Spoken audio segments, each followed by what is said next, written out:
Mac and cheese, peanut butter and jelly, milk and cookies. Some pairings just work, and these two performers were no exception. With their powers combined, this dazzling duo created actual magic with their monstrous menagerie. But as spectacular as it may have been, their empire was built on hidden secrets that eventually turned violent. This week's episode is Siegfried and Roy, Part 1. Sinisterhood.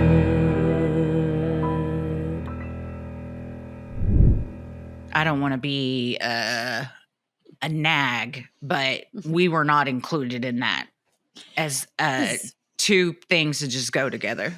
It was implied. I wanted everyone to just put the connection together in their heads of what are we if not the female version of Siegfried and Roy with Cornskull, Lucifer, McGruff. We control Petal. Are you kidding me? You wrangle animals all the time. I mean, guinea pigs. The girls? Yeah. Now, I in my head know which one is which because I was thinking about this earlier. Which one do you think you are? Or who do you think I am? Who do you okay, so it's hard because I've been reading their autobiography, Mastering the Impossible, which is coffee table almost book a size. Textbook. It's huge. It's a coffee table book size. So and fucking big. There's humongous pictures in it. It's like very, they love to write. Oh, yeah. It says everything you can imagine is real, Pablo Picasso. So reading this, it's written in both of their voices. So it'll just say Roy Siegfried, and then he'll write, and then Roy, and then he'll write. And based on their personalities, from what I know from this book, I think that you're Roy and I'm Siegfried. Really? Despite hair. Only because they said that Roy has really good ideas that are like these like massive and like really brilliant ideas. And then Siegfried's like, let's get down to brass tacks and figure out how to like execute this. And you're like you're like, we should do this thing. And we're like, yeah, let's get down and do it and like make it happen. I thought it was opposite because in my readings, Roy seems more like the dreamer, fantastical ideas.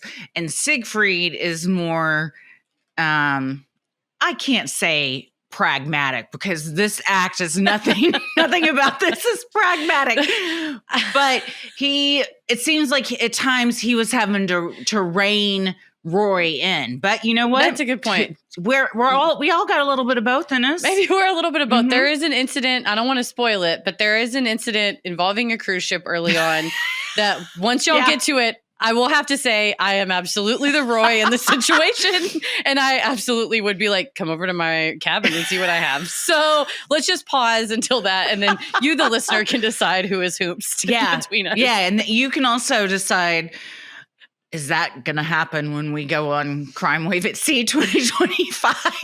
Y'all don't call Royal Caribbean and tell them about this episode, but there's some ideas for the live show that I think we're going to make it spectacular. Now, we're going to have a really big laundry bag to get Petal on the ship. We'll figure it out. Petal is coming with us. Okay, guys. It's happening. No, I am excited about, honestly, as we'll talk about, a large part of today's episode occurs on a cruise ship. Yeah. And it made me excited for Crime Wave at Sea. And honestly, like watching them setting up the show, talking about backstage and getting like bigger and bigger venues. I was like, oh, I miss performing. Because, we're not touring this summer, and we've toured every other summer before this. So I was like, it was giving me tour memories. It's, I've been missing performing improv a lot lately too. So yeah, this is, like all great duos, they have to meet and start somewhere. And this is where these two did. Yes. And it's quite a story. What were we watching? What documentary did we watch one night? And we were like, we got to cover this because we did not know all of this. And it was an episode of Vice's Dark Side of the 2000s. Hosted by Mark McGrath from Sugar Ray. Yeah. But as we watched it, we were like, it's much like when we watched the Bergholtz beard cutting episode of the How I Escaped My Cult. We're like, wait. I have questions. There's like so much more to the story. So it sparked our interest. So if you want to watch a shortened version, definitely. But this is going to be 3 parts because we're going to really get into the nitty gritty of like how they ended up, where they ended up, and like how they got to be ostensibly probably the biggest performers in Las Vegas in the last century.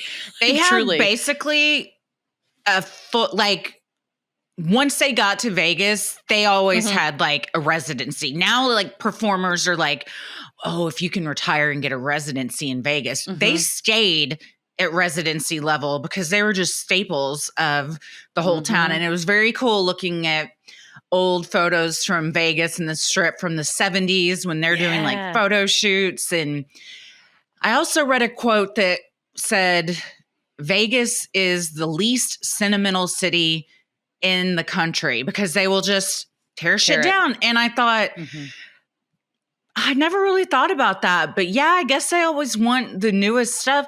But I think there's a lot to be said about keeping stuff like the first type of the Tropicana and all that around because it has such a storied history. And like, that's the Vegas that I want to be a part of. Yeah, I think that people like remember. Instead, it kind of, I think a lot of times with the new ones, and we'll talk about in part 3, kind of the legacy of their theater, but just a lot of the new buildings that go up in Vegas aren't that kind of highly stylized themed wise. It almost is like, well, this could be the anything hotel and we'll just change it. You know, someone can just buy the naming rights and buy the naming rights.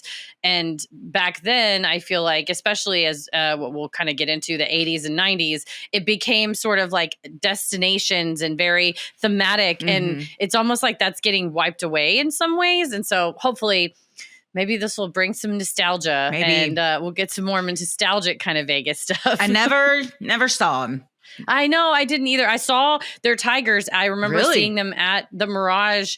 They had like a glass wall like in the lobby that was a part of a larger exhibit you had to pay to get in. And my family's like, my mom's like, we're not paying to get in there. She's like, just stay in here and look at the glass. Yeah. Don't she goes, knock on it. No, God. She's like, what else are you going to do except for just look at you? Go look at him through the glass. Like the so I looked at him.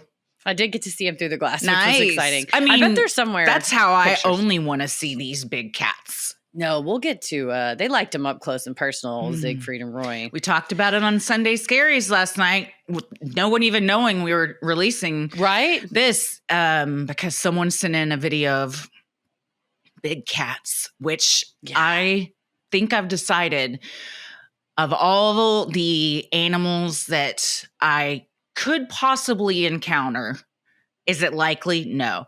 But big cats, I think those scare me the most.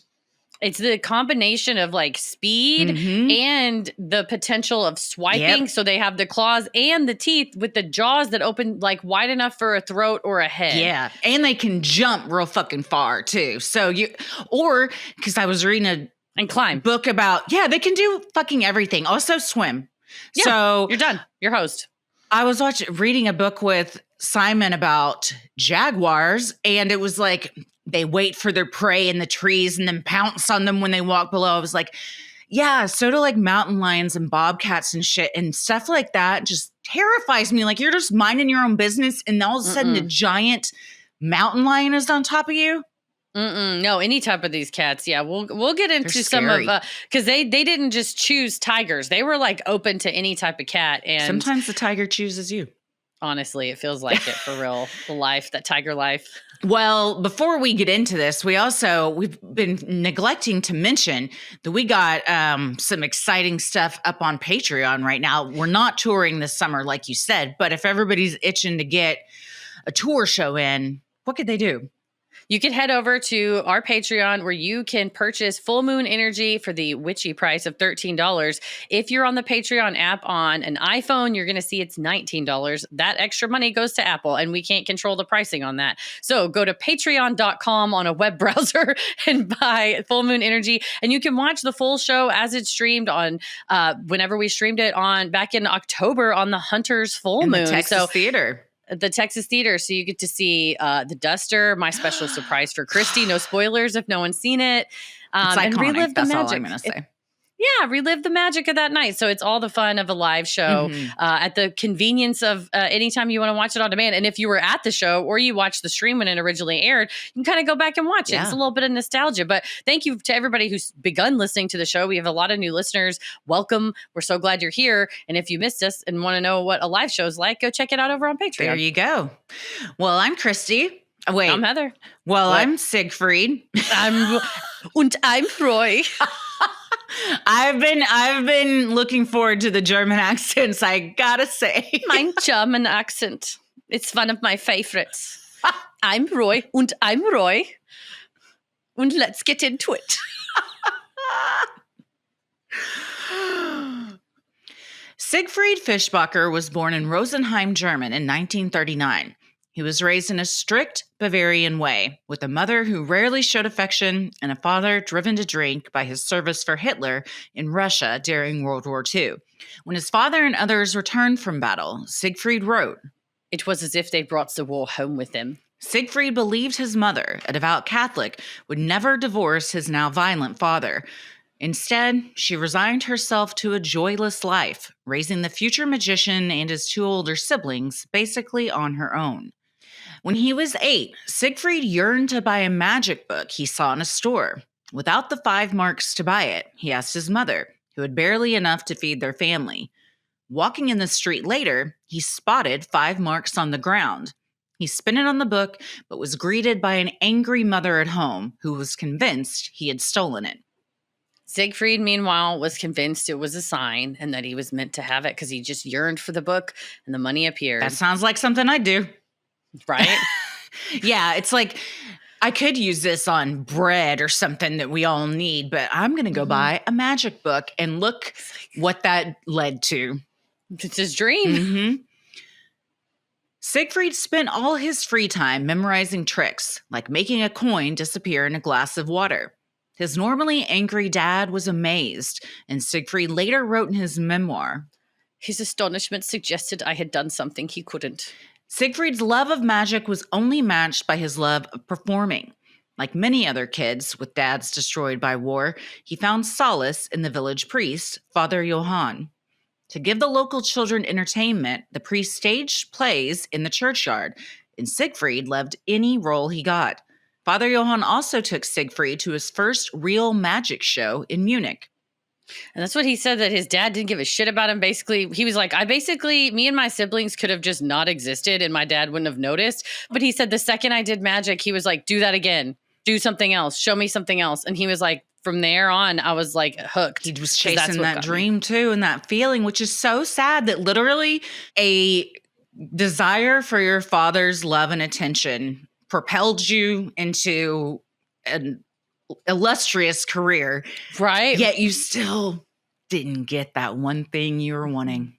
And his mom was the same way too, was like not a hugger and was kind of like, get out of here with that magic. What are you even talking about? But the priest was like, and giving him roles and like seeing that he liked acting kind of encouraged him, like, look, these magicians do both acting and tricks. Like the tricks that you're doing that you like, you can also use them to entertain people, not just your dad. Probably also if you're, have PTSD from the terrible war, seeing a little bit of magic in the house gives you a little tingle, does a little something. And you don't want to admit that, oh, this actually makes me a little happy. Mm-hmm. But I think hopefully it's a small part of his dad, like earnestly appreciated him. And it wasn't just, do more tricks for me, son. Yeah. I mean, I'm sure if you're drinking constantly like his dad was, it was probably like fun to have a magician in the house too. But that was self-medication. Yeah. Certainly. It's very sad because so many kids that grew up around this time, that was their home life. And it was because of their dads fighting in the war and all the shit they saw. Oh, absolutely. Eventually, Siegfried taught himself tricks he would see performed by magicians at traveling carnivals, eating light bulbs and razor blades. With no formal training, he did the real thing, suffering the injuries that came along with it. Siegfried would do anything for magic. He later noted that he performed to get the attention and love he craved at home and to escape the unpleasant atmosphere of my home life. He even developed a stand-up act and performed at local events like weddings and birthdays. He was like, my bit was all about small town life and like, isn't it crazy? It's small town life. And he's like, I crushed at the small town events. And the second he tried to perform somewhere bigger, they were like, we don't get these jokes. And he was like, I'm going back to magic. Never mind. What? That bit still works though. So he knew, he knows what he's doing. Now, he knew what he was doing there. He did not know that maybe you don't really swallow the razor blade or you don't really chew up a light bulb. And that's when you need a mentor. You need a magician mentor to tell you, hey, there's a trick there. We don't really do that. That he's like, it is a hell of a time eating a real razor blade. And the magician's like, don't do that. Oof. Don't. I guess that's how it works in the magic industry is you find a mentor and they teach you like the right way to gnaw on that light bulb. But he was just some kid that was like, oh, that guy did it on stage. Fuck it. And I don't think that they had like urgent cares that you could just run to back then. It was like, go to the barn and barf it out and deal with it. Yeah, I don't think his parents were too concerned, even if they had. Ate a light bulb? That's on you, man. Don't do that. That's crazy. At 14, Siegfried finished school and needed to learn a trade. After first working in carpet weaving, he got a certificate in carpet design. All along, he knew magic was his true passion. When he turned 17, Siegfried said goodbye to his mother and headed out to work in the hospitality industry. He worked at resorts in Italy and Switzerland, but all the while, he longed to perform magic. Looking for a new path, he sent away for brochures on cruise ships. In 1957, he began his career as a steward aboard the T.S. Bremen. After gaining a reputation doing tricks for the staff, the captain asked if he would also perform half-hour shows for guests in exchange for a bottle of wine. Siegfried agreed and began performing under the stage name Del Mare. It was on this ship where Siegfried would meet an ambitious teenager who would change his life. Yeah, and Siegfried was good at he was good at the hospitality industry. I think the guy in Switzerland was like, I'm going to retire soon. You can run my inn. Like, this can be your whole life. God, what a life. And he just Swiss inn. Are you kidding me, man? It sounds like a dream. But he was just like, no, I yearn for more. Yeah. I've always said, if you can get your foot in the door, you can get any position. And sometimes you got to start off on a cruise ship as a steward, just like, hey, y'all want to see some magic tricks in front of people that can make decisions. And then, next thing you know, you're getting a bottle of wine. And then that's how you move on up. But you got to get your foot in the door. It might not be the position you want at first. With enough determination, you can get to where you want to be. And I've always thought that.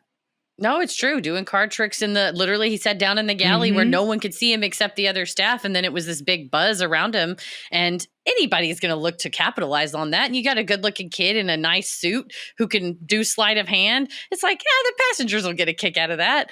We'll give you a bottle of wine, kid. And turn that bottle of wine into something else. That's the true magic. They still got magicians on cruise ships. Oh, I can't wait.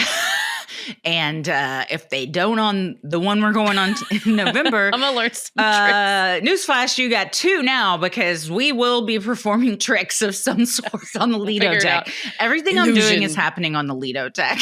Meet at the Lido deck.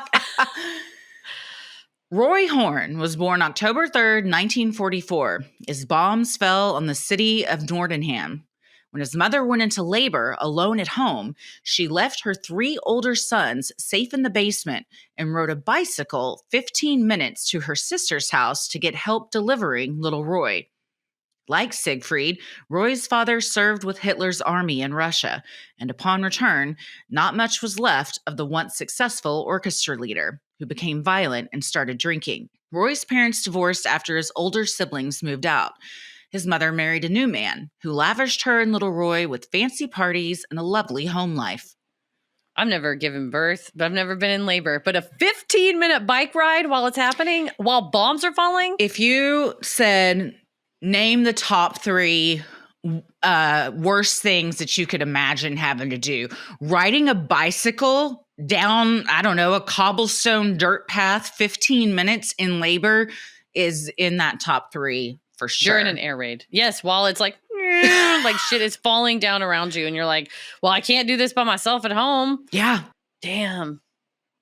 Sinisterhood will be right back. Millions of Americans grind or clench their teeth at night, and most don't even know they're doing it. I know when I'm doing it because I wake up in the morning with a pounding headache and my jaw is sore, like to the touch sore. I wondered why my jaw was so sore when I woke up, and it wasn't until I talked to literally a massage therapist that was like, I have some ideas. And I was like, well, now I know. It could be from grinding or clenching my teeth. If you have jaw pain or headaches after a night's sleep, there's a chance you grind or clench your teeth. Teeth grinding, also known as bruxism or TMJ, is generally caused by stress, and it can cause serious damage, such as eroding away your enamel and broken teeth, which leads to expensive dental bills. The solution to protecting your teeth is a mouth guard. But mouth guards from the dentist can cost you anywhere from around $500 to $800. The good news is that there's Remy. Remy makes dental-grade, professional quality mouth guards without the painful price tag. They're up to 80% cheaper than what you'd pay at the dentist, and you don't have to go to the dentist's office to get it. Even better, Remy's process is simple. They send you an at-home impression kit to create molds of your teeth. You send those back to Remy, and then Remy's dental team will make your custom-fit guards and send them right back to you. Remy's guards are so comfortable to wear that most customers forget they're even wearing them. Plus, with a 45-night satisfaction guarantee, you can try it risk-free, sleep better, and decide if it's the perfect fit. If not, Remy's got you covered. I struggle with instructions. Let me just say Remy is like the easiest thing ever, but because I just like sent them a message and then I got on a helpful call with someone who helped me figure out like how I'm doing the impressions. It was a Heather McKinney issue of making it more user error. Yes, it was user error. But you know what? Even with an errorful user like myself, it could not have been more convenient. And then I sent them off and I was shocked, honestly, how quickly they came back, given that it is a custom thing to my teeth. Yeah, it's very well-written instructions. Yeah. I don't want to shame you that my point I'm making as part of the instructions, you get to mix the blue and the white mold together, and it is satisfying because you got to mix it until all the white goes away. Mm-hmm. It's like a little de-stressor you got going on in the middle of your mouth guard, and if stress is what's causing you to clench your teeth, well, you're halfway there. Oh, it's so easy. It also feels kind of good chomping in the stuff, I'll tell you what. Yeah. It's like putting your toes in mud or something. Yeah, but your mouth. No waiting rooms, no overpriced bills, just a better way to protect your teeth while you sleep. Try Remy risk-free at shopremy.com/sinister and use code SINISTER to get up to 50% off your night guard at checkout. That's 50% off at shopremi.com/sinister with code SINISTER. Thank you, Remy, for sponsoring this episode. Within just a few short years, his stepfather turned violent too. Roy recalled an incident where the domineering, jealous, possessive tyrant threatened his mother with rat poison. Another time, she and Roy hid in the boy's bedroom while Roy's stepfather chased them with an axe, hacking at the boy's wooden door. The man's drinking lost him his job, so Roy's mother was forced to work long hours at a factory far away. Yeah, he said basically he had a good business. The stepfather had a good business. It started kind of going down. He started drinking, which made the business worse. They sort of, the unfeathered drinking turned him into like, he said it was like Jekyll and Hyde. And they knew that if he had a drink, that it was about, the shit was going to go down. So his mom would just be gone like 14 hours a day, every day, and be like, your stepdad's home with you. And he was like, I will not be. Yeah, it sounds like a terrible childhood all the way around. Mm-hmm. And, home life for her as well. I mean, the men went away to war. It destroyed them. They came back. It destroyed their families. And then the women had to pick up because the men couldn't work. And then the children all suffered. It was a real shit show. Yeah, no, that's and it's like the ripple effects of war, right? We consider the casualties on the field. I say the field of battle. I mean, this was like in, towns. Yeah. But they're still on both sides, the people left behind and the kids. He's an 8-year-old kid, didn't do anything, man. To avoid his stepfather's wrath, Roy took solace in his half dog, half wolf, Hexa.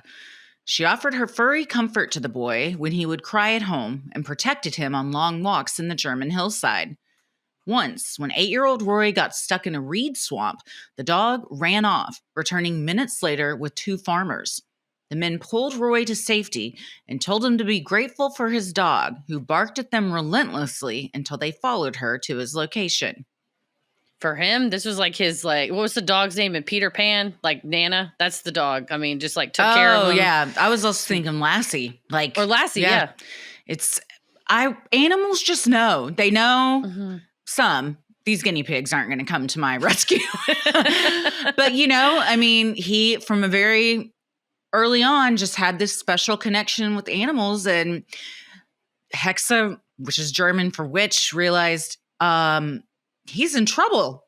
Let me go. Literally, Timmy's in the well. Literally, he said that she started to jump in and then, like, I think kind of assessed, like, I'm not going to jump in, and then ran away. And he's like, well, now I'm probably going to die in this reed swamp. And then to hear her come back with some dudes, man. like, but like he said, he would, run from his stepfather and just be alone crying. And that Hexa would literally be like snuggling him, and so that, I think that definitely affects how you feel about animals for the rest of your life. Roy's love for animals got the attention of a wealthy, well-connected family friend on the board of the local Bremen Zoo. He offered Roy special access where he could clean the cages of non-dangerous animals like flamingos and help with small tasks. Eventually, through a fence, Roy formed a special bond with an untamed cheetah named Chico from Somalia, who had not formed a relationship with any of the keepers. Roy's persistence in visiting the animal, then befriending it with kind treatment, eventually led to the zoo allowing him to perform keeper duties. For years, Roy would brush Chico's coat, feed him meals, and eventually take the cheetah out for walks on a leash. What are you, 12 years old? Yeah, here's a cheetah. Enjoy. Yeah. It seems to like you. Here's a leash. Wild stuff back then. Yeah, I mean, when he was born in 44, this was like 57-ish, this was like the early mid-50s. Yeah, it was just like loose, like just, the cheetah seems to like the boy. Let him go with the boy. But if you were able to form a connection that none of the keepers could, good for you. It was his new love. Now, is it dangerous? 1,000%. Yeah. And this is just the tip of the iceberg. But I mean, I think that does something to you when you first have a half wolf, half dog, and you're like, well, it's half wild and it's cool. And then you're like, wolf. Right. And at the zoo, it's like, well, it's a cheetah that's in enclosure, but it's, it's untamed. So it's kind of like this partially wild. He's like drawn to that. I don't know why. At age 13, Roy left home and took a job as a bellboy on the cruise ship TS Bremen, which docked in his hometown. After a few trips back and forth to New York, the homesickness of missing his beloved cheetah was getting to him. Roy's mom wanted him back home as well. Their family friend zoo connection offered Chico to Roy to entice him to stay in Germany. By then, Roy had been promoted to the captain's private bellboy and refused the offer.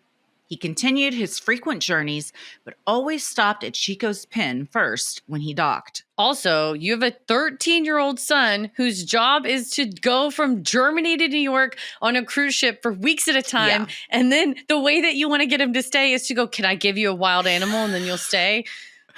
It's like so surreal that all of this actually took place. Yes. And also, I mean, you didn't have any way to contact your son on his for months at a time. And then he's got like the cheetah is his main priority when he comes back home. I mean, rightfully so, because he's treated like shit at home. I would want to be gone too. It's the insane part isn't wanting to be out of that home life. Was it crazy for the cruise line to employ a 13-year-old? Absolutely, 1,000%. To read in the biography or the autobiography for Siegfried to be like, well, I had turned 14, so it was time for me to choose a career. Yeah. So I guess I'll be a carpet designer. And I was like, what do you know about carpet, kid? You're fucking 14. Nothing. But that they had to get a trade to help with the family. That's how it was, man, back in the 50s. So yeah, I mean, the cruise ship wasn't a bad gig, I guess. No. Especially if you're the private bellboy to the captain, you're not just kind of like doing the grunt work anymore. You get to see some cool shit, I hope. Yeah. Siegfried's shows became so popular on the TS Bremen, he had to do 2 per night. To fill the half-hour slots, he added doves and rabbits. But as the show grew, he really needed an assistant. One night in 1959, as he was rushing toward the stage, he bumped into a bellboy whose room was right across from his own. The bellboy, Roy, agreed to help Siegfried for the night and did a fine job, handing the magician props and assisting with simple illusions. During their post-show beer, Siegfried asked his new friend how he liked the show. Roy told him that, while the audience was impressed, the tricks were predictable.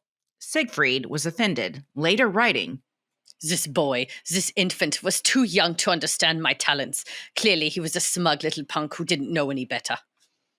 He hadn't been challenged until this point. Right? You're the belle of the ball, right? You're like the magician on the ship. That was kind of a new thing at the time to even have, like for that ship, and especially him being so young and like kind of this wonderkind, and to have someone even younger than you that is their first time even helping you, being like, it was fine, but I think you could do better. And it's like, it's predictable. What the fuck? Like, what are you saying? I like also that he said this infant. Yeah. This boy. What is he, 2 years younger? Like, not that much. Yeah, younger than him. Yeah, he's maybe like 4 or 5 years younger than him. But yes, this infant, this boy. Oh, I'm going to start referring to Tommy as this infant. He's 5 years younger than me. You infant. Smug little punk. You infant, you smug little punk. Good burn, though, Siegfried. Yeah, for sure. Roy later confessed that he actually liked the show, but he was goading Siegfried into agreeing to a secret plan. He asked, if you can make a rabbit and doves disappear and reappear, could you do the same thing with a cheetah? Siegfried replied, in magic, anything is possible. Later, Siegfried admitted that he was bluffing, not understanding that this teenager actually had access to a cheetah back home. You're talking a big game. You're swinging your dick a little bit, being like, I can make anything disappear. And it's like, well, I have one right here. Well, here it is. He's like, cheetah, blue whale, elephant, bring them all. Anything. Anything. The pair parted ways after their first encounter, and Siegfried forgot all about the cheetah. On their next voyage together, after the boat left the dock, Siegfried got a knock on his cabin door. It was Roy. With a finger to his lips, he invited the magician over to his cabin. Unbeknownst to Siegfried, Roy had packed the cheetah in a laundry bag and snuck it aboard. Siegfried later recalled, I looked into his cabin and there was this beast. I froze in fear. We're going to hear that when people see Petal. I froze in fear when I saw the beast. First of all, icebergs have nothing on Petal. She is not on a cruise ship. She's going to eat the wires out. She can't be on a cruise ship's ship. Officially wireless, but when Petal spits up the wires, we'll put them back in place. Yeah, this is wild to just be like, I stuffed him. He did. He stuffed him in a laundry bag. That's insane. Brought him aboard the ship. It's because, again, this was a long time ago. But the loosey-goose process of getting onto a cruise ship to where one could even have a giant cat in a laundry bag, I mean, even if it's sleeping, that's huge. And like, people could just take whatever they wanted on these fucking things back in the day. They really did. And like, it wasn't that it was like a super tiny cheetah. Like, I would say it's like a reasonably sized cheetah. I'll find it like, it's like a full size cheetah. Yeah, that's a full ass cheetah.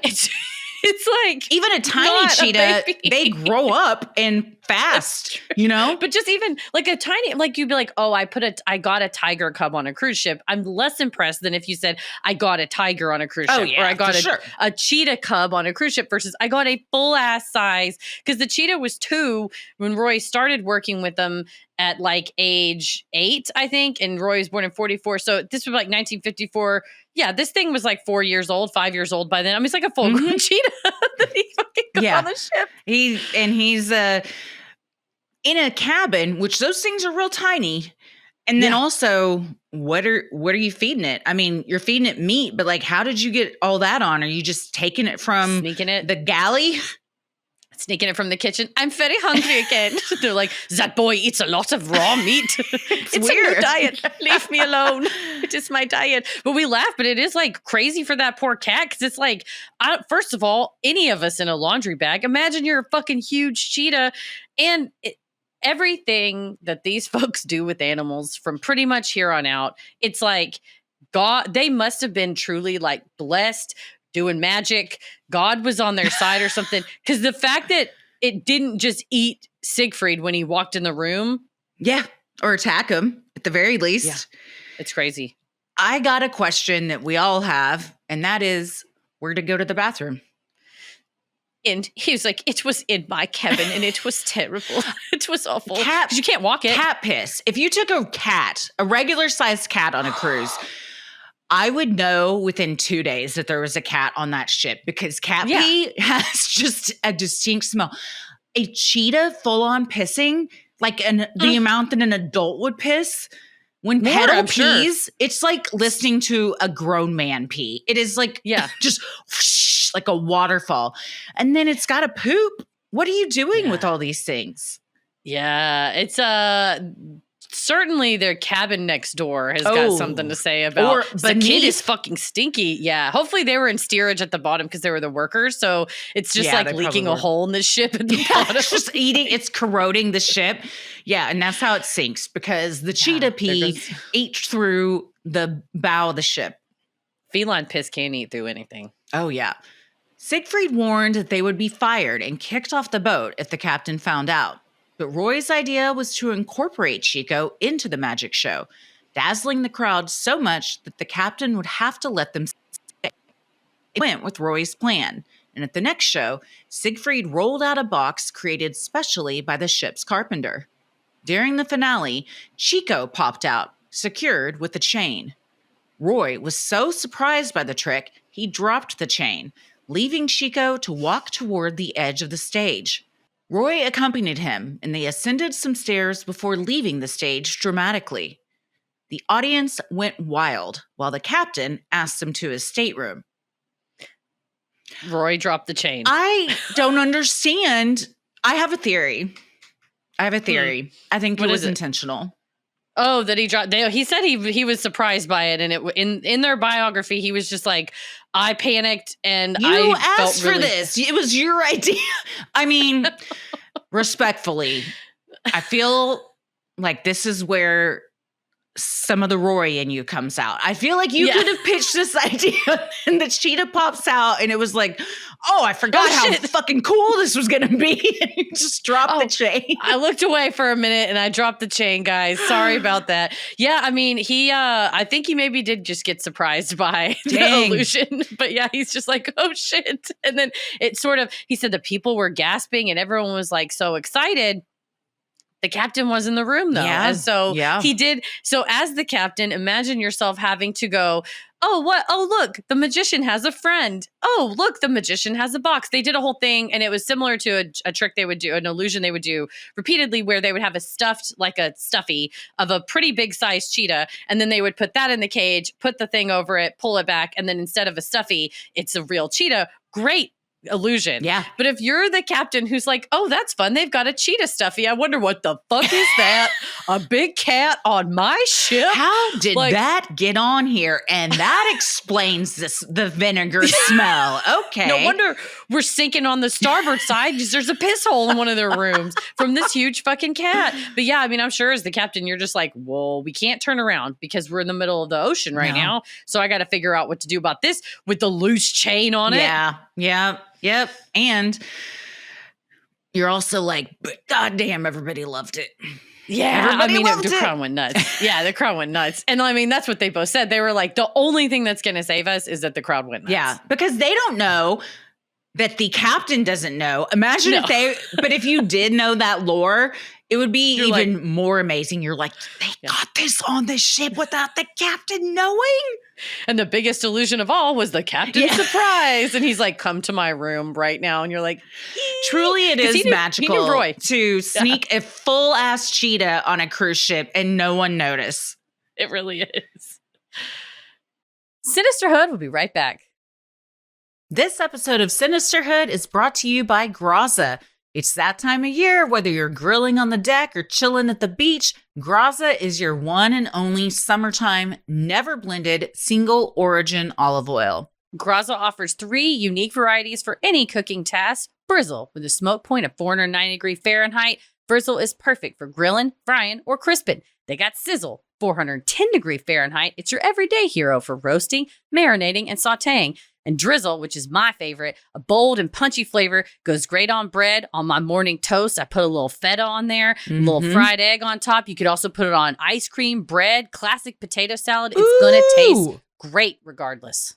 I love potato salad, and drizzling some of that on, that is going to kick it up a notch. You can taste the difference. And talk about convenience. Graza comes in these super fun squeeze and spray bottles. Forget messy tins or drippy spouts. Just aim, squeeze, and you're ready to go. I got to say, there's spray bottles as well. I love the drizzle and the squirt, but I also got the sizzle in the spray so that I can fry my eggs with it. And it really is way better. I was using a different kind of oil before, and I thought, well, surely it's not going to make that big a difference. Flavor-wise and stick-em-wise, it's phenomenal. I'll tell you what, Rarely do we receive emails from listeners that are praising the products that we are endorsing, but we received one that said, y'all are for real. because y'all talk so much about this olive oil, I ordered it. I didn't think it'd be that great. Rave reviews. He said it's the best olive oil he's ever tasted. His wife loves it. He tasted it on a spoon before he even put it on anything. It's high quality. It's because it's all made from the same type of olive, y'all. It makes a difference, man. But I never thought I would be the type that would be like, this is better. But I really do eat it every day for breakfast. No. And I really, if I'm out of it, I'm like, well, I guess I'll have a different breakfast. Tommy literally cooks with all three of them on a daily basis. They live next to the stove. Same. You will get 10% off your first order of any olive oil on their site. But we wholeheartedly recommend the trio. That's all three squeezy bottles, sizzle, frizzle, and drizzle, so you're set for every style of cooking. So head to graza.co and use Creepy to get 10% off the trio, which includes sizzle, frizzle, and drizzle, and get to cooking your next chef-quality meal. The captain fired the young men on the spot, warning that if the company president had been on board, he would have done the same. They would be left in New York, and Chico would be flown back to Germany. However, before they could reach the harbor, an American and his wife approached Roy and complimented the show. It was the cruise line president, who promised the cheetah handler and his magician partner a permanent spot on the company's fleet. Soon, Siegfried, Roy, and Chico were entertaining delighted passengers across multiple ships. Previously paid for their entertainment only in wine, the pair started earning a salary in cash. They were also relieved of their steward duties, allowing them to focus on their performance techniques. They got costumes. He said they did a fun one where they would be in their bellboy outfit and then get in and then pop out dressed Roy would pop out dressed like an American soldier, and then Siegfried would pop out dressed like a captain, but his captain's jacket had one extra stripe more than the real captain. Oh, they hated that. They were determined to drive this captain to go down with the ship. They were like, we give no fucks. We hate this captain for some reason. This is just like you. When you quit your law job, you got to focus on your performance techniques full time. It's a game changer. Sometimes you got to go so hard that you lose your prior job and then you focus full time on magic. Well-connected passengers began offering the pair introductions with people in the entertainment industry. Through a connection made by a passenger, they left the ship and began performing at the last vaudeville theater in Bremen. From there, they traveled with Chico across Europe, dazzling audiences at nightclubs in Germany, Switzerland, Monte Carlo, Madrid, and Paris. The gigs were paid, but just barely. The salaries sometimes did not cover the room and board, especially the amounts of ultra-lean raw meat that Chico required to sustain him. When the trio stayed in bed and breakfast, Siegfried would ask if they allowed cats, especially rather large ones, while Roy waited with Chico in the car. And the people would be like, yeah, sure, it's fine. And he's like, okay, thanks, here's our money. And then they walk in and they're like, oh. We did not know you meant a jungle cat, sir. He's like, I said rather large, and you said yes. So no takesies, backsies. I'm sorry. Backsies. I mean, duh, they require a ton of meat to sustain themselves. I really didn't realize how much, and I think that's where a lot of people that think they can have an exotic pet, it goes wrong because Tiger King, that Fatal Attraction show, several people had tigers on that. Almost all of them were attacked because they couldn't feed them enough, and the tigers were starving and underfed. So they're just trying to survive because they're not out in the wild where they should be. And how many deer carcasses or whatever can you buy to feed them per day? Right. I mean, that's the question. And he said that, he kept him as he knew how to care for him as he did at the zoo, but also it's still a fucking cheetah in the back of a station wagon. Literally. I mean, they drove the European countryside in a station wagon with a big ass cheetah in the back of the car, staying at bed and breakfast. So, this is the early days of what are they providing for the animals versus getting out of the animals? And would the animal be better off back where it was? I don't know the conditions of zoos in Germany in the 1950s, post-World War II. versus, you know what I mean? Like, it's one of those, if you look at it in a 2025 lens, you're like, this is extremely cruel. But also, I don't know what a zoo was like back then. And I wouldn't want to hear about anybody doing this today. No, certainly. No. But it is a fun, wacky story from the 50s, if you think about it historically. And back then, I don't think most people were concerned. It was a fun gimmick thing. Maybe 1 in 100 people were like, this really isn't good for animal rights. But like most people were like, oh yeah, bring out more tigers. It's totally fine. Yeah, they let 10-year-olds smoke cigarettes and stuff. But, it's like when you look at the standards of like, oh, God, things. And even up as we'll get into episodes 2 and 3, where you're kind of like, it wasn't that long ago that we were very loose with things. Yeah. And it's like even the 50s wasn't really that long ago. I mean, if you think about it, there's people listening right now that were alive then. Oh, yeah. So it's like they're just cruising with your cat in the back. You think it's set up on the back dash? Yeah, for like sure. Cats do? I think it also, I think they had like the back bench seat was probably decked out for it. But also, I bet it wanted, because it's also like a cat, like it likes to do cat stuff, like lay in the sun, have its belly scratched, have his ears scratched behind, he just wants to do cat stuff too. So he's up there in the sun on the dash. Oh yeah, it's his baby. Through some connections they made in European clubs, Siegfried and Roy got the opportunity to perform in front of Princess Grace of Monaco, less than 9 months after leaving the ship. The audience at their breakthrough show in Monte Carlo included Elizabeth Taylor, Cary Grant, and Sophia Loren. That performance with Chico earned them a standing ovation, even though the cheetah made an unplanned exit through the audience at the end of the act. The next day's papers read, Siegfried and Roy, the new kings, and cemented their reputation as a next-level magical duo. So you're telling me Elizabeth Taylor, Cary Grant, Sophia Loren, and Princess Grace could have been mauled by a cheetah. For sure. Because it got loose again and wandered through the audience. But everyone just cheered and cheered. And what do we want to do around a giant cat? Just fucking make a bunch of noise, probably. Yes, they start screaming and standing up. But they tell these stories, and this was written in like 1992 maybe. They tell these stories in their biography as like a fun thing that happened. They're like, oh, it was very crazy when the cheetah goes through the audience at the end. I'm like, but you're not concerned about it, like at all. Yeah. At all. And even if you are confident that you are not going to get attacked by this cheetah because you have a bond, that cheetah hasn't met Elizabeth Taylor. And if it has, then that cheetah needs to be released because it has bigger dreams. It needs to be on the Hollywood screen. Yeah, it's got shit to do. Elizabeth Taylor and it are going to go to brunch.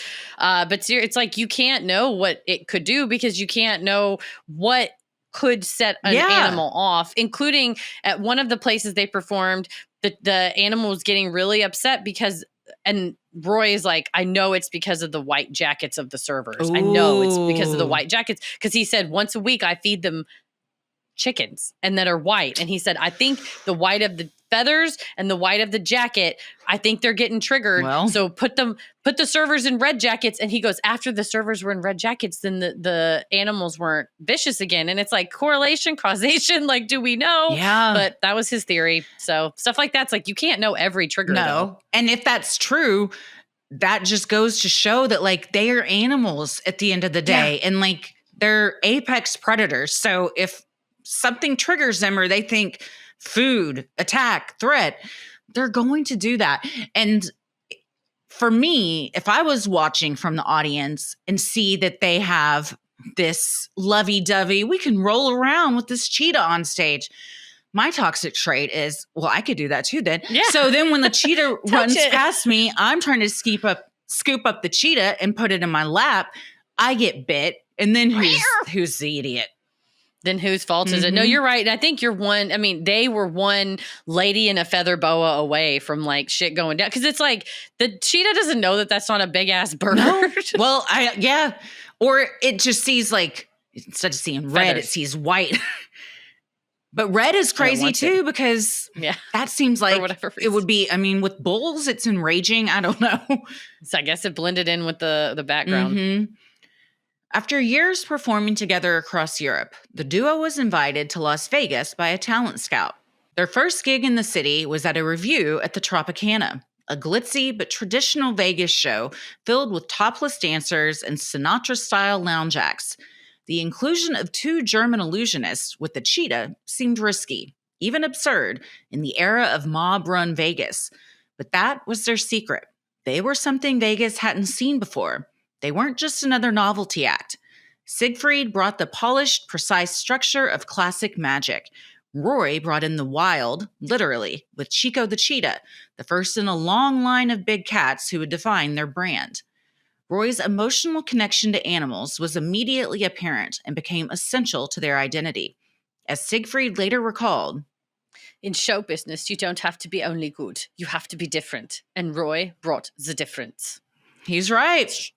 He did, but it's so funny to me that stories that they tell, and they're like, our opening night, Tropicana, they had a full orchestra, and the way that these review shows would work is you got like 12 minutes. Like you were one of like, it was like a strong man, a xylophonist that tells jokes, and then you're in the middle. And they talked about how because of that, Siegfried would take every illusion that he knew and would stack them. So whereas one magician might do illusion A, wait for applause, illusion B, wait for applause, Siegfried would do one illusion that was like A, B, and C, and then get a big applause because he's like, we only have 12 minutes. We have to do it like very quickly.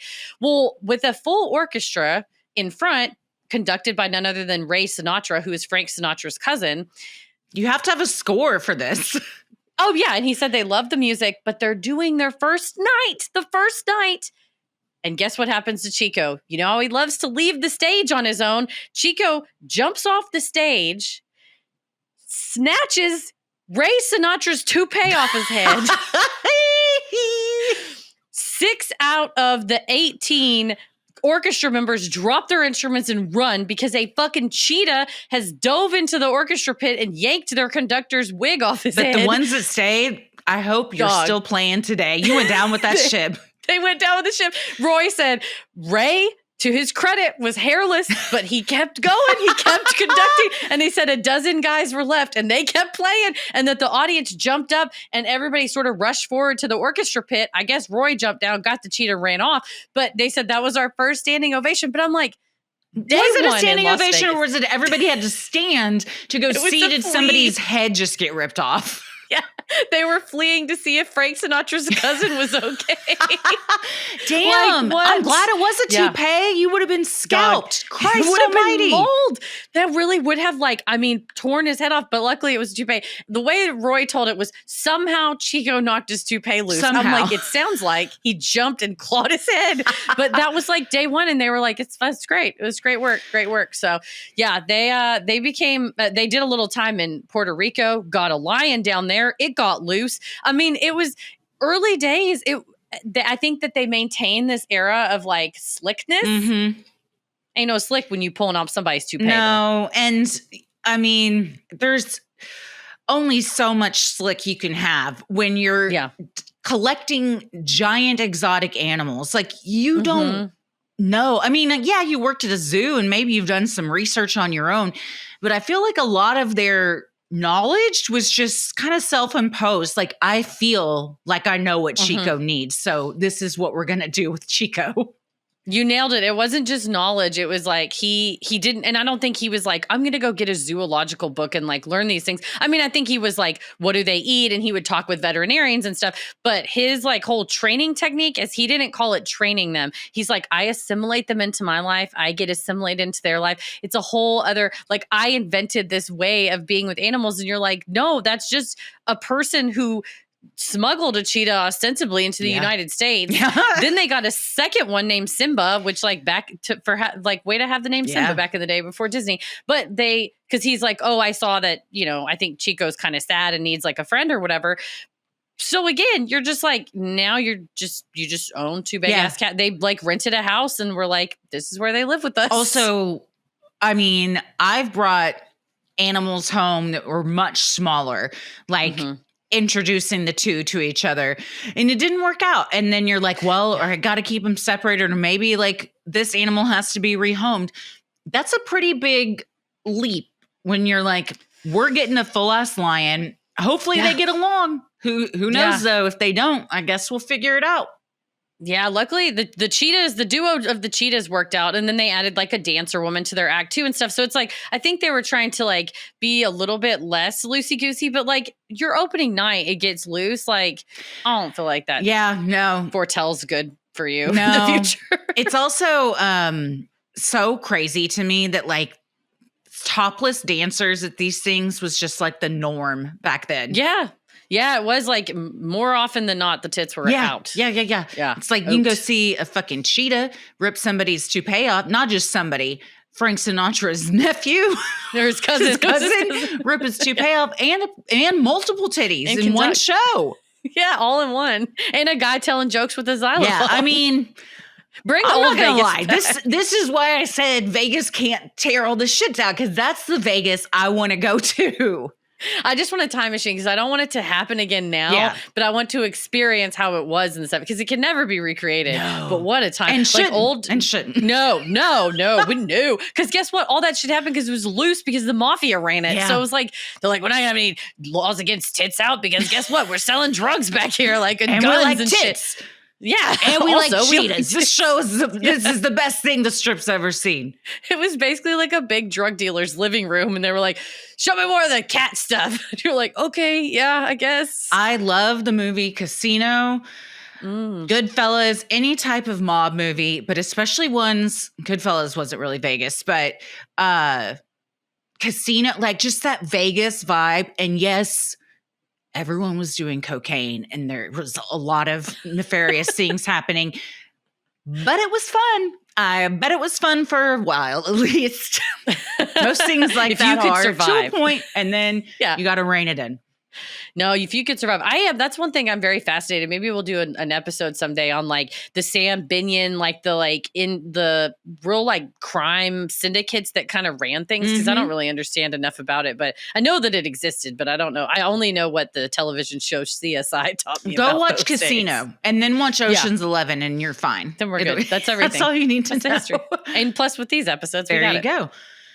Their Vegas act began to crystallize at the Tropicana. Siegfried, with his perfectly coiffed blonde hair, became the meticulous magician, engineer of illusions, precise and commanding. Roy, dark-haired and instinctive, became the, quote, Beastmaster, calmly handling majestic predators with theatrical grace and intuitive confidence. This division of roles wasn't just theatrical, it was rooted in their personalities. As Bernie Human, their longtime manager, put it, they literally communicate on stage with a glance. A reflection of a bond that blurred the lines between professional and personal. I mean, especially if you've been besties with somebody since you were like 13 and they were 17. Besties like, / lovers. Love, perhaps. True love. Look, did you hear what I read though? I am Siegfried. And you are Roy. Like, you're dark-haired. You're instinctive. I call you the Beastmaster. You calmly handle majestic predators. We also can look at each other on stage and communicate. And the lines between our professional and personal lives are blurred. It's all just one big thing. And not just a plug for Full Moon Energy, but I definitely do remember times on our tour and stuff when like across the stage, say we like switched a paragraph and we were going to like put it back in where it would be like, eyeball. If you're watching on YouTube, you'll know it would be like, and then it just goes like, and nobody even knows the difference. And like, there is something to be said about watching a pair that does have like onstage charisma and that knowledge of kind of like who's going to move next. And if you have fucking cheetahs on stage, you have to know that. You know what else knows the move you're going to make before you know it? Tigers and lions. Yeah, I think they're all watching you. They're tracking your every movement. They're watching your every move. Despite both men speaking little English at the time, their magic transcended any language barrier. In an era of lounge acts and topless showgirls, their act felt like stepping into a mythic fairy tale. With Roy leading a tiger across the stage like a priest of the wild, and Siegfried making it vanish in a puff of smoke, audiences were captivated. By the early 1970s, Siegfried and Roy had become a breakout act in Las Vegas, starting as a side attraction at the Stardust Hotel. In 1969, they were part of the hotel's Lido de Paris show, where they stood out against a backdrop of showgirls and crooners. Their magic was infused with theatricality and wild animals, something no other act was daring to do. Audiences were mesmerized. By 1978, their popularity had grown so significantly that they received top billing at the Stardust, an unprecedented achievement for illusionists at the time. And they said that like most illusionists in the city were doing kind of like I said, a single illusion, wait for applause, a single illusion, wait for applause. And because they're before they headlined, their slots were so small, they just got really good at compacting a badass show. They said that a single Siegfried and Roy show was basically like a multiple finales of every other illusionist in town, like, but because they just incorporated so much, like the amount of times they would get, they would just expand the show, so it was still like 15 minutes that they were doing. They didn't just go, okay, we'll just like space out what we kind of already did. It was like, well, now we have to build another 45 minutes that's just as badass as the 15 we were doing. And so it was just like bam, bam, bam, tricks bam. On so people tricks were on like tricks on tricks. Yeah, like overwhelmed. Like there was nothing going on in the 70s like this at the time, to where they were just like dropping people's jaws. And they were very proud of themselves because they would get like Las Vegas Entertainer Awards. They would get like Show Act of the Year or whatever. But then they finally got a Magician Award, and they felt like they finally, like that was like their breakout when they received the ultimate honor of Magician of the Year. That's a big honor. Like, it really was. The American Academy of Magical Arts in LA. It's like run by the. Do I get on the board of that? Take me there. And it was given out like by the owners of the Magic Castle. So to them, they felt like as magicians who they love Houdini, they really like appreciated the art form of illusions and magic, to be recognized by that central, like kind of what knights people essentially. Not only that, Cary Grant gave them their award, and they felt like because Cary Grant was at that show with Princess Grace when the cheetah got loose. He made it out alive to give them their award. I'm sure it's very validating when what you consider yourself to be a magician and like the ultimate pinnacle of magicians, Ta-Da magazine grants you a, the Magician of the Year, then you do feel like seen. Like we're not just like the Tiger Act anymore. Like we're known as legitimate magicians. And they did start kind of like when they did a stint at the MGM Grand after they were headlining at the Stardust, that also had like the celebrity room at the MGM Grand. So that would have like the Jackson 5 performing over there. So then Michael Jackson would come and watch their show backstage and be like, I'm a huge fan. And they're like, Michael Jackson is a huge fan of us. Like when they said that's when they started realizing like we're kind of famous. Yeah. Like, Michael Jackson ended up writing the theme song of one of their shows. They did indeed. And they ended up making illusions for his world tour. They became close friends. They were also close friends with Arnold Schwarzenegger, also German, also came from not a great childhood with a father who was very similar to theirs. And they would all hang out on Venice Beach. Yes. Can you imagine? You're just walking and fucking Arnold Schwarzenegger and Siegfried and Roy are walking down Venice Beach. And also Schwarzenegger said that Cheech and Chong were like running around the beach, just stoned out of their minds. There was some other famous, like it was where everybody that was kind of wanting to be someone went to Venice Beach to get discovered. He said amongst all of them, Siegfried and Roy just stood out more than everyone else. They had that vibe about them. Shirley MacLaine was a good friend of theirs and would like spend time with them. But it was like at this time when it started, like those who knew and got in on the ground floor, and then they became friends with them and were able to become like the hottest ticket in town, essentially. And plus you get the Magician of the Year. Are you kidding me? Yeah. You think they gave them 2? Or did they just give 1? But they lived together, so they could just display the 1 if they wanted. They only needed Magicians of the Year. Magicians of the Year. Yeah, it was plural. In 1981, producer Kenneth Feld offered the duo a headlining contract at the New Frontier Hotel and Casino for a family-friendly spectacle titled Beyond Belief. In a city dominated by topless reviews, this was a bold shift. Siegfried later explained the gamble. We pushed to make the show more family-friendly and convinced Frontier to let us do the show without nudity. The duo's show was a lavish, surreal blend of Vegas glitz, high-concept illusion, and fantasy-driven animal choreography. Critics often couldn't decide if it was genius or kitsch, but the crowds didn't care. It was packed nightly. I believe one of the guys that helped him with the set design had worked on Broadway and was like, I don't really know what to do without a script. And Siegfried said, we are the script. We are the script. I also like to imagine that they had to convince Frontier to let them do the show without them being nude. Yeah, they're like, we don't want to show our titties or anyone else's titties. I was thinking full frontal. Yes, how can we make this more dangerous? Remove all your clothing. They were big on the cod pieces in all of their outfits. I say outfits, costumes. There was cod pieces that were pretty big. They knew how to dress. They were glitzy. For a certain look. It was a very certain look. And when we get into their homes, they were also, when we say lean into a theme, nobody did it better than these two. You want your whole fucking mansion in a jungle theme, literally top to bottom. I got you. And you got to really like that if you're going to look at it day in and day out. They're like, I would like it to be like a jungle, but also like crosses, like gold crosses everywhere. And they're like, we got you. And like a lot of stained glass. Like, got you, boo. An Olympic-sized pool. A big-ass one. While magic was Siegfried's technical domain, Roy's profound connection with animals became the show's heartbeat.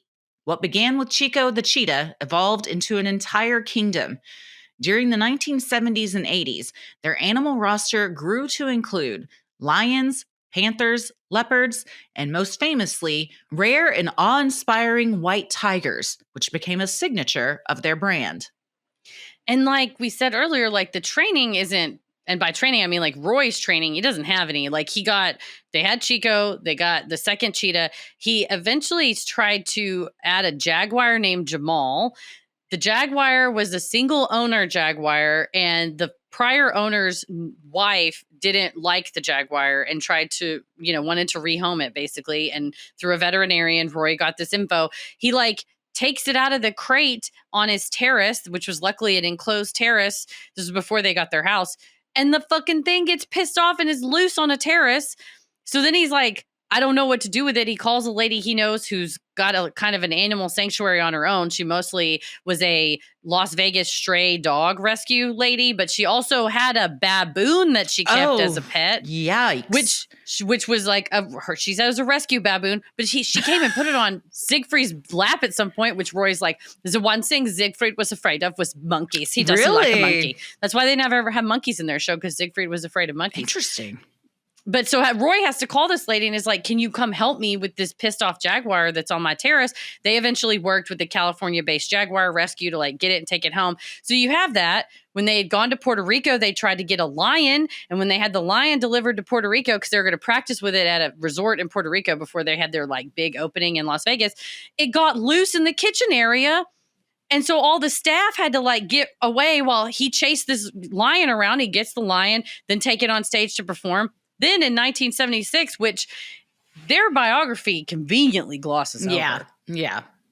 But if you watch the Vice docuseries, a young guy named Sean Stanek, who was an acrobat, a 10-year-old acrobat in 1976 with his family at the time.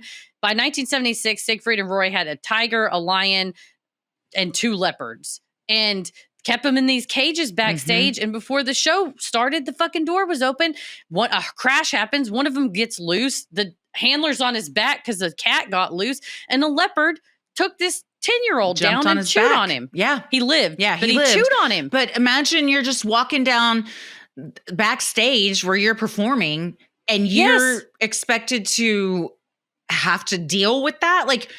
Nowadays, I don't think any type of licensing would be given out for, and I don't even think licenses were had back. You were just bringing in these big ass exotic cats everywhere.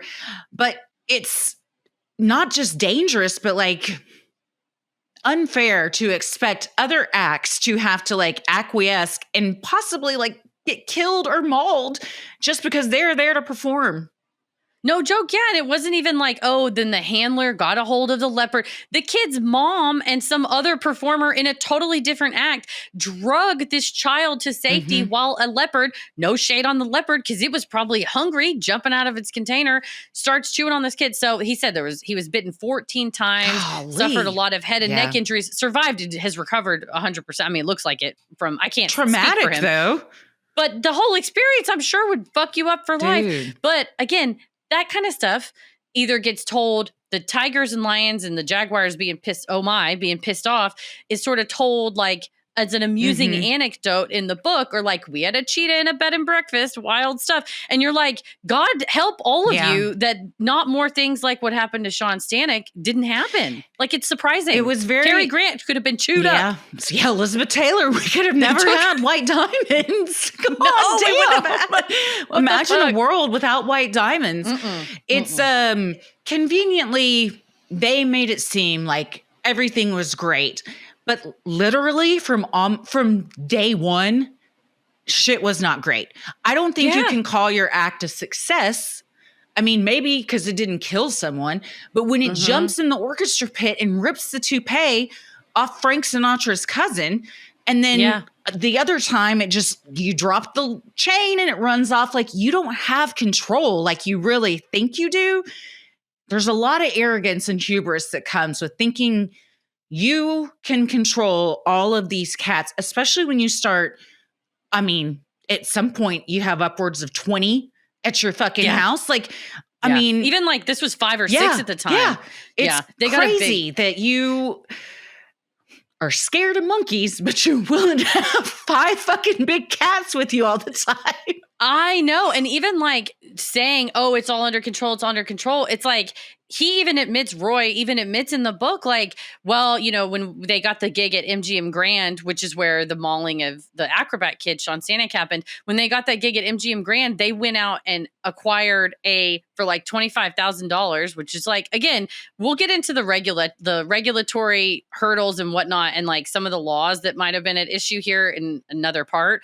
But I guess you just called up somebody you knew, and for 25 G's, you got a big fucking line, because they said, well, it's the MGM, and the whole theme of that show was Hallelujah Hollywood, and they wanted they wanted a big lion. So he said, we needed a full-maned big lion that looks like the one in the Roar. And then he goes, but, you know, we really couldn't like let it loose because it didn't really like us. It didn't really like me. So, you know, most of the illusions with that thing, we left it in the cage, or we would just open the cage and still leave it in there. And I'm like, sad too for that animal. No, I'm like, it doesn't want to be here. Fuck no. It doesn't like you because you are not another lion where you're not part of it. The pride, he wants to be out in the fucking grasslands and the savannah. And instead he's in this fucking cage backstage and like gets thrown some meat every couple hours.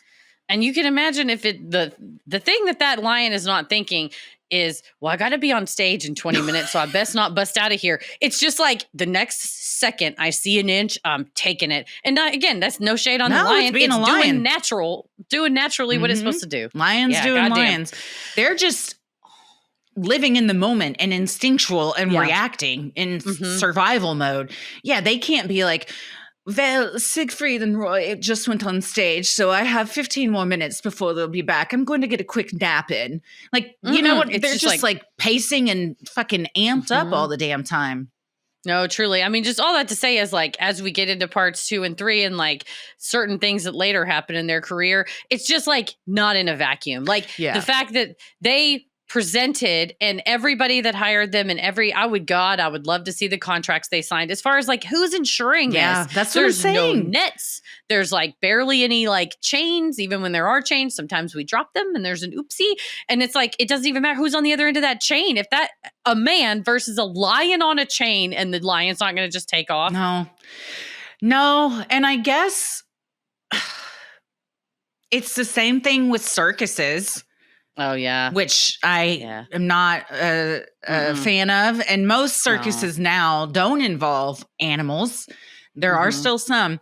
But back then, like... Cirque de Alcatraz certainly didn't have any animals except for those wild...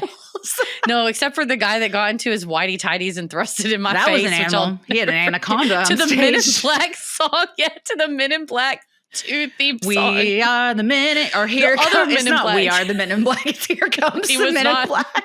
It was the other one that I can't even think of it right now, but it's ridiculous. I was like, this is from Men in Black 2. Why is this playing? But a circus like that's like a parking lot circus. It's like there's no lions, there's no tigers. Even like Barnum and Bailey, it's in a big arena and shit, but there's still like wild ass animals just, I mean, 50 feet from people. And that's just not a place where they should be. Let him run wild and free. Yes. The pair also began a breeding program in collaboration with conservation experts, marketing themselves as both entertainers and protectors of endangered species. The animals were never just props, according to the performers. They were part of the illusion, the narrative, and the mystique. Roy once said of his beloved felines, "If there is magic in this world, it exists in the connection between humans and animal." Well, then you're a magician, my dude.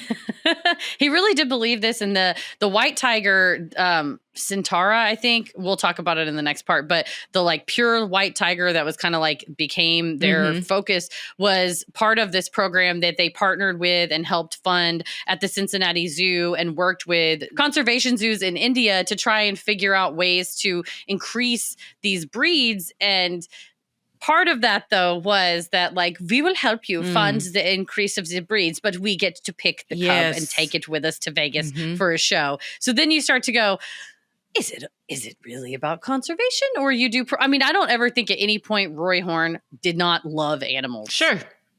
But, like, also, maybe if you really loved it, it would be running on a mountain somewhere. But I think a lot of times, maybe all the time, he put his own needs and wants for love above those animals, because there's whole like organizations dedicated now to animals not having to perform and being an entertainment because there's a ton of studies and stuff that show like how that doesn't go well, and you don't even need to read them because you can just listen to this episode and hear like I the conservation thing, I don't know, it seems like a bit self-serving.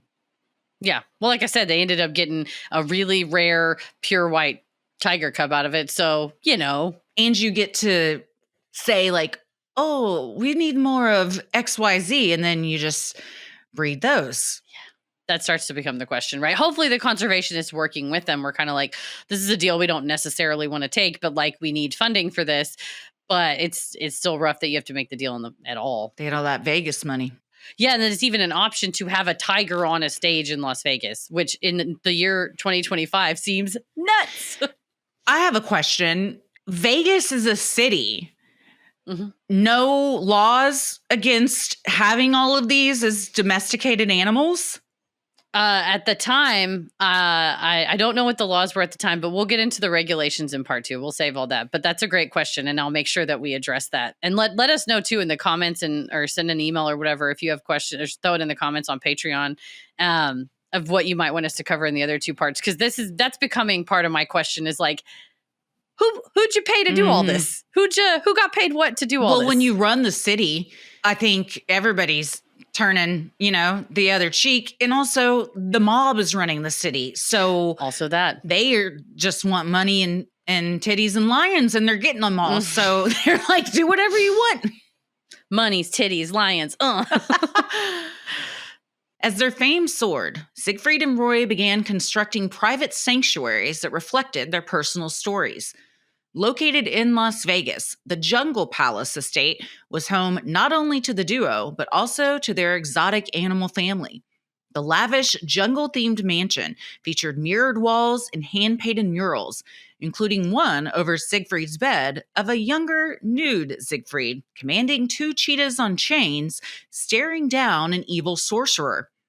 The mansion was also equipped to house lions and tigers. The men lived among the animals, claiming it fostered trust and spiritual connection.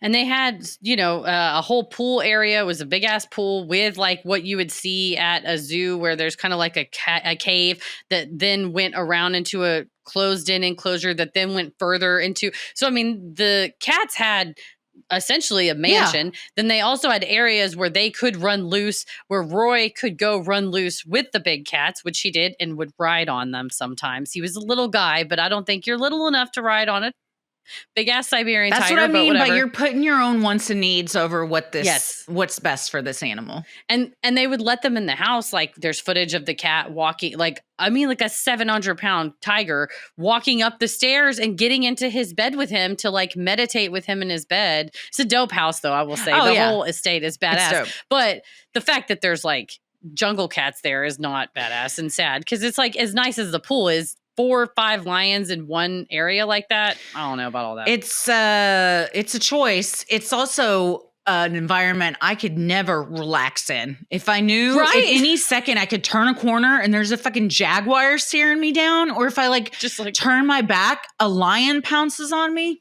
Mm-hmm. Dangerous. Poor Siegfried just stayed inside all the time. It was like, Roy runs out with his lions. I'm in my jacuzzi in my living room. He had a jacuzzi in his living room. And that's where I would be, buddy. That's why we're the same. It's also 150 degrees outside in Las Vegas too. So it's like when it gets that hot, I mean, I'm glad that they have pools and stuff, but it's like, depending on what breed of animal it is, I don't know the perfect habitat for all of them, but not all of them are desert cats, I imagine. Yeah. When Rory expressed a desire to perhaps return to Germany, Siegfried had a second residence built in a secluded canyon, modeled after a Bavarian village to assuage Rory of any homesickness. Here they created an artificial lake and chapel, and even installed a railway. It was a fairy tale outpost, a surreal blend of German nostalgia and Vegas grandeur, where fantasy reigned supreme. They also had a button in the library that opened a secret door and would say, Samuti, which is their magic word. Siegfried and Roy, masters of the impossible. Oh, Sarmati. Sarmati? Yes, Sarmati. I was thinking it was some. Sarmati? Yeah. Yeah, they would. Yeah, they had like Hogwarts style situation going on. It's a cool library. It moves, and eventually Roy's mom moved into a house. It was like this full estate where they each had their own house, and then they had a middle house that they could hang out in, and then they had a courtyard, and they had a house for Roy's mom that also had a bird sanctuary, because she liked, at some point they did have flamingos, and like when they first got to Vegas, Roy had flamingos, and then he spent all this money on a pond, and he realized that like water birds are expensive in the desert because you have to pay for water. So eventually they had like parrots and stuff for his mom, but it was like a perfect little enclave for them to like live in. And, you know, they're headliners at the Stardust by then and could probably afford it. But one wonders, again, even with the most fences, that's your neighbor next door. There's like a municipal building across the street from this. Like you said, what are the regulations on this? It's not like in a neighborhood. It's like literally right there. Yeah. Like just no, it's right there. It's right there on the strip. Like it's like 20 minutes from the strip. And like there's like heavily traveled sidewalks right outside and stuff. Like just people just live there. Somebody could just jump right over and game over. It's and I also want to know how the tigers and flamingos and everybody live together. Wouldn't the big cats want the flamingo? There's no flamingos. They got originally. Oh yeah, no, great question. He tried to keep them on separate sides of the yard. So I think eventually you're like, this isn't gonna work. Flamingos can fly. I learned that. And they're gone. And the cats are really fast. So at some point, I think the two are gonna meet. They're gonna catch it's them. Not gonna go how you want either. No, he had to get rid of those flamingos. With their home built, the two men from humble beginnings felt like they were on top of the world. They believed headlining a Las Vegas hotel was the pinnacle, and they achieved it. However, a brazen developer with huge dreams and a seemingly unlimited budget was about to tap the pair as his new shining stars and change their lives forever. So what do we spit everywhere. So what do we think? It's not easy being German. Well, I think in this case, the 1950s, it really is looking at old-timey, I hate to say it, but, looking at things through a 2025 lens certainly does have our jaws on the floor. But when you go back and really to the core of like who these little kids were when they were just like little kids, every choice they make, like part of my compassion practice is always like, are you acting in accordance with your nature and within the constraints of what you have going on in your life at the time? And like for a kid who's like, the only time anyone ever thinks I'm great is when I'm doing magic, you're going to become the best fucking magician. And the only thing that understands me is Siegfried and animals and no one else. Then you're just going to like only be with animals and do whatever it takes to please Siegfried. Siegfried was going to do whatever it takes. Like perhaps become obsessed with acquiring animals. And that's what it was. It would be like, well, we had to think of the next big thing because you start to become, and we'll talk about that in part 2, whenever the pressure really is on, that like, not only are you able to come out and be yourselves, but whenever yourselves becomes a brand and then there's expectations that's attached to that brand, I think we'll see how that shifts the interaction and how that shapes the show. But in their early days, on the one hand, they're literally just completely uncredentialed children from Germany. Yeah. Like zero official training. No. They're self-taught, one would say. Which is amazing on one hand, but not on the other when it's like now the cheetah has gotten loose and snatched a toupee. Yeah. And I don't know even where one would go to receive training that they needed to create the show because they were creating it. Like they would be the ones to train people that wanted to do a show similar. Yeah. It's a risky business to say the least. No, certainly. And they said by like the end of the 80s, like, or really by the end of the 70s, people would show up in Vegas, male magicians, either in a duo or would form a duo. One would dye their hair brown, one would dye their hair blonde. And then he's like, they would go and acquire these animals. Again, not really knowing what they're doing, trying to copy what Siegfried and Roy did. And he was like, it was flattering on the one hand because we're like, oh, hey, like people want to be like us. But also, like you said, people look at them and go, oh, they're highly paid and on stage. So clearly there's a way to do this safely. And I think what the underlying thesis of all of these episodes is there was never a way to do this safely. They should never have even had the show, ever. People were dazzled, millions of people, and especially we talk about parts 2 or 3, like as it gets bigger and bigger, and there are these cultural phenomenon. But even from moment 1, the first time they performed with Chico on the cruise ship, it got loose. Chico got smuggled on to the Tia's Brim in a laundry bag, and then he fucking just ran through the halls. He got loose. Roy had to grab him. Later on, Princess Grace show in Monica, it gets loose again. A tiger gets loose. A lion gets loose. So it's like at some point, you would be like, oh, I can't do this. This is dangerous. But if the alternative is, oh, I have to go back to this war-torn place, which I mean, Germany, by the 50s and stuff was being rebuilt. But I've got a family that doesn't want to see me anymore, at least for Siegfried. He and his mom kind of parted on bad terms. She was like, if you leave, don't come back, essentially. So it's like, I've got nothing to go back to. I've got to make this my life. So that's why you're driving around with the cheetah in your station wagon, asking if a bed and breakfast would let you stay there. So you kind of see why they did what they did. I don't think I'm like, oh, and what they did was great. No. But I'm like, I get it. I get every move they made, but like somebody had to grab them by the shoulders. It's crazy when we do episodes where you can tell from somebody's childhood, like the defining moment that made them who they became. And it always happens in their childhood. And it's usually because your parents didn't give you the attention you needed. And then this happens. Your whole life is dedicated to receiving love and praise and being with these majestic animals. Then you got people moving there trying to be you who know even less than you do about how to train these. And again, how were people getting all these exotic pets? Because it was the fucking 70s and Vegas was run by the mob and people would just sell anybody anything if you had money, drugs, guns to exchange. How horrible for all those animals, though, that found themselves in situations where, like, they had no choice but to attack. And they're not even thinking attack. They're trying to survive, and then the animal at some point is going to be put down because but it's not its fault. It should never have been in this position. Some things just aren't supposed to be. No, truly. And that's a good point too, is like, as you're publicizing this to the extent that they, paid lip service and or truly wrote checks for conservation efforts, whatever. But you cannot discount the popularity of an animal show that you are now creating. And now you're creating an increased demand. And we'll talk about it in the next few episodes, kind of like what that looks like for the landscape of animal performers and like how much responsibility you have when you are not transparent about the difficulties and you are just like, it's very easy. We're best friends and it just comes into my bed every day. And that certainly makes, I'm never going to financially recover from this. Think that he's going, that's my Joe Exotic impression. It certainly makes somebody with the, a mullet and a ball cap go, they can do it in Vegas. I can do it in my backyard. Fuck them, man. And not fully explaining like, don't try this at home kind of stuff. Yeah. Yeah. It's the hubris of man. Truly, truly.